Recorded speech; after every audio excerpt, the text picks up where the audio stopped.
Not included. हा आता लक्ष द्या की पुढचा टॉपिक आहे acellular organisms which are not included in the 5 kingdom system.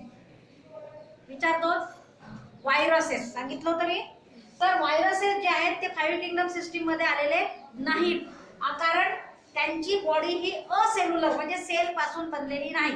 तुम्ही सेल शिकले आतापर्यंत, सेलचं स्ट्रक्चर, प्रोकॅरियोटिक सेल, युकॅरियोटिक सेल.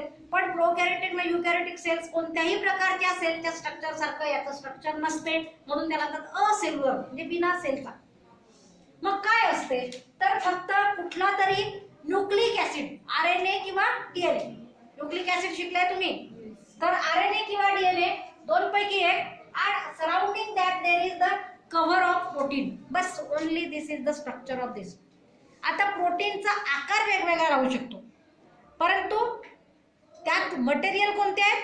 फक्त एक न्यूक्लिक ऍसिड स्ट्रँड एक असते आणि त्याच्या भोवती प्रोटीनचा cover. May be the shape of this is polyhedral of different shape. May be the surface is not smooth. It may be कोरोनाइट. म्हणजे कोरोनाइट म्हणजे असं वरती उंच खाली अशी जर डिझाईन सारखी असेल कंगोरे, तर त्याला म्हणतात कोरोना. जसं व्हायरसला कोरोना, कोविड-19 ला बाहेरून दाखवतात ना बाहेर आलेले पार्ट, म्हणूनच त्याला कोरोना म्हणतात, त्याच्यावरूनच म्हटलेलं आहे. तर व्हायरसची बॉडी किती बनली आहे? फक्त न्यूक्लिक ऍसिड कोणताही एक प्रकारचा, आयदर आरएनए और डीएनए, दोन्ही सोबत नाही. सेलमध्ये दोन्ही सोबत असतात, दोन्ही असतात, आणि भोवताल प्रोटीन. बस एवढं स्ट्रक्चर. म्हणजे तुम्ही आता सेलचे स्ट्रक्चर आठवले, तुमच्या लक्षात येईल की काही सेलचं स्ट्रक्चर नाही. अँड हेच it is called acellular organism. It outside the cell, कोणत्याही प्रकारच्या सेलच्या बाहेर जर असेल तर व्हायरस हा नॉन लिव्हिंग सारखा असतो. Means they behave like non living.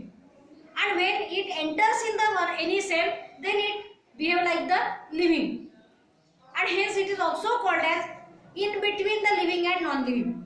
म्हणजे दोघाच्या मधला आहे. छक्का म्हणायचा का त्याला? नाही, तो सेक्स संबंधित असते. ना तर हा पूर्ण लिव्हिंग सारखा वागत, ना तर हा पूर्ण नॉन लिव्हिंग सारखा वागत. कोणत्याही सेलच्या, suppose it is the cell, या सेलच्या आतमध्ये जेव्हा व्हायरसचा एंट्री करतो, कसा एंट्री करतो ते वगैरे सगळे समजेल. Only RNA enters, protein code नाही. दुसऱ्या सेलमध्ये जेव्हा एंट्री करतो तर फक्त आरएनए किंवा डीएनए म्हणजे न्यूक्लिक ऍसिड त्या सेलमध्ये जातो, प्रोटीन कोड बाहेरच राहतो. देन इट टेक द, काय म्हणतो आपण, कब्जा करणे, ती सेल्युलर मशिनरी. म्हणजे ज्या सेलमध्ये हा घुसेल, या सेलची जी मशिनरी आहे तिचा कब्जा करून या न्यूक्लिक ऍसिड जो व्हायरसचा आतमध्ये घुसला त्याचे पीसेस तयार होतील आणि नवीन व्हायरस तयार होईल. म्हणजे दुसऱ्या सेलच्या भरोश्यावर याचे पिल्ले तयार होतात, स्वतःच्या भरोश्यावर नाही, परंतु त्याच व्हायरस सारखे होतात. म्हणजे पूर्णपणे मशिनरी फक्त तो दुसऱ्या सेलची वापरतो. And it reproduce means it makes there like begets, म्हणजे त्याच्यासारखे दुसरे व्हायरस तयार करतो, म्हणजे रिप्रोडक्शन करतो. म्हणून त्याला म्हणायचं लिव्हिंग. बाकी कोणतेही लिव्हिंगचे गुणधर्म त्याच्याकडे नाही. आपण पहिल्या चॅप्टरमध्ये लिव्हिंगचे character, basic principles of living शिकलो. त्याच्यातला रिप्रोडक्शन सोडून म्हणजे नवीन पिल्ले तयार करणे सोडून बाकी कुठलीही कॅरेक्टर्स त्याचे लिव्हिंगचे नाही आहेत. लक्षात आलं? ते आठवून घेतले की तुमच्या लक्षात येईल. आणि तेही दुसऱ्या सेलच्या मदतीने करतो, स्वतःच्या भरोश्यावर नाही. आणि म्हणून त्याला सेलच्या बाहेर असेल तर तो नॉन लिव्हिंग सारखा, सेलच्या आतमध्ये असेल तर लिव्हिंग सारखा. Only due to reproduction they called living. Now see is their history. Venom किंवा पॉइझन सारखा याच्यामुळे डिसीजेस तयार झाले, म्हणून त्याला लुईस पाश्चरनी पॉइझन सारखा म्हणून त्याला नाव दिलं. डिझर्निकने त्याच्यामुळे एका पकडून दुसरीकडे हा ट्रान्सफर होतो म्हणून कॉन्टेजियम व्हायवम फ्लुइडम, फ्लुइड मधून तो ट्रान्सफर झाला त्यांनी शुद्ध संशोधन करताना, म्हणून त्यांनी फ्लुइडम, फ्लुइड म्हणजे लिक्विड मटेरियल याच्या रूपात, आणि व्हायवम म्हणजे पॉइझनस, आणि कॉन्टॅजियस म्हणजे एकीकडून दुसरीकडे ट्रान्सफर होतो, ते एकामुळे दुसऱ्याला त्याच्यामुळे त्रास होऊ शकतो म्हणून कॉन्टॅजियस. हे नावं देताना संशोधनाच्या वेळेला याला क्रिस्टलाइज करून सेपरेट करता येते, बाकीच्या कोणत्याही सेलला नाही करता येत. म्हणजे एकत्र जमा आणून त्याला सेपरेट करता येते बाकीच्या लिक्विड मधून, म्हणून त्याला स्टॅनलीने हे काम केलं, म्हणजे दे कॅन बी क्रिस्टलाइज. हा तुम्हाला सुरुवातीच्या पॅरेग्राफ मध्ये हे तुम्ही जनरल कॅरेक्टर लिहू शकता. Infectious nucleoprotein particles. आता काय इन्फेक्शन होते याच्यामुळे इन्फेक्शियस आणि न्यूक्लिओप्रोटीन, न्यूक्लिक ऍसिड आणि प्रोटीन एवढीच त्याची बॉडीचं स्ट्रक्चर आहे म्हणून त्याला न्यूक्लिओप्रोटीन पार्टिकल म्हणते, ऑर्गॅनिझम नाही म्हणते. आलं लक्षात तुमच्या? कारण रिप्रोडक्शनच्या भरोश्यावर त्याला लिव्हिंग ऑर्गॅनिझम म्हणायचं, बाकी काही गुणधर्म नाही. तर संशोधनात असं त्याचं वर्णन करण्यात आलं जेव्हा सुरुवातीला. Now the types of viruses. व्हायरसेसचा टाइप्स. आता जिथे कुठे टाइप्स विचारला तर आपण सरळ लिहायचं क्लासिफाईड व्हायरसेस और explain the types of viruses. हा प्रश्न तुम्हाला समजला असेल आतापर्यंत की कोणत्याही टॉपिकला तसाच प्रश्न येत जाईल. तर when the viruses classified on the basis of their host. आता होस्ट म्हणजे काय? मी म्हटलं ज्या सेलमध्ये व्हायरस घुसतो त्या सेलला होस्ट म्हणायचं. मग सेल कोणत्या तरी सजीवाची बॉडी राहील. युनिसेल्युलर ऑर्गॅनिझम तर सिंगल सेल म्हणू आणि मल्टीसेल्युलर असेल तर ऑर्गॅनिझम म्हणू. बरोबर आहे? ज्या लिव्हिंग सेलमध्ये घुसतो ती सेल त्याची होस्ट झाली. लक्षात आहे? तर कोणत्या प्रकारच्या ऑर्गॅनिझमच्या सेलमध्ये हा घुसतो त्यानुसार आणि त्याला डिसऑर्डर करू शकतो, रोग निर्माण करू शकतो, तिथे त्याचं रिप्रोडक्शन होऊ शकते. सगळीकडे होत नाही, विशिष्ट व्हायरसचं विशिष्टच ऑर्गॅनिझम मध्ये आणि त्यानुसार त्याचं टाइप्स केले म्हणजे त्याला क्लासिफाय केलं. तर in this way the types of viruses are 3 types. When the viruses enter and reproduce in the plant cell, those are called plant viruses and they make their disorder and diseases. Plant cell मध्ये घुसणारे प्लांटला disease करतील किंवा disorder म्हणजे त्याच्यात अनियमितता आणतील. लक्षात आलं? and these plant viruses consist the nucleic acid either the single stranded RNA. SS means single stranded. तुम्ही न्यूक्लिक ऍसिडचा स्ट्रँड म्हणजे एक चेन शिकले, न्यूक्लिक ऍसिडची चेन शिकले आहे तुम्ही, जिथे डीएनए आरएनए शिकले असाल तर एकच न्यूक्लिक ऍसिडची चेन जशी आरएनए मध्ये असते तशी असेल तेव्हा त्याला सिंगल स्ट्रँडेड आरएनए म्हणतात. काही जागी 2 आरएनएचे स्ट्रँड एकत्र गुंफले असेल ते नॉर्मली राहत नाही तसं, तेव्हा त्याला DS means double stranded. RNA double stranded generally राहत नाही पण इथे राहू शकतो. तर प्लांट मध्ये सिंगल स्ट्रँडेड किंवा डबल स्ट्रँडेड म्हणजे एक चेन किंवा 2 चेन वाला, 2 चेन एकत्र गुंडाळून अशा पद्धतीने आरएनए असलेलाच व्हायरस प्लांटला इन्फेक्ट करू शकतो, डीएनए वाला नाही, है ना. म्हणजे आरएनए की डीएनए न्यूक्लिक ऍसिडच्या भरोश्यावर प्लांट व्हायरस आपण क्लासिफाय करू शकतो कारण तो प्लांटला इन्फेक्ट करतो आणि प्लांटला रोग निर्माण करतो. Animal viruses. ॲनिमलला इन्फेक्ट करणारे व्हायरसेस 2 प्रकारचे, either single stranded RNA or double stranded RNA or DNA म्हणजे ॲनिमल व्हायरस आरएनए वाला पण असू शकतो आणि डीएनए वाला असू शकतो, दोन्ही प्रकारचे. आरएनए मध्ये सिंगल स्ट्रँडेड डबल स्ट्रँडेड दोन्ही प्रकार आणि डीएनए मध्ये डबल स्ट्रँडेडच. डीएनए डबल स्ट्रँडेड असल्यावरच डीएनए म्हणतात त्याला.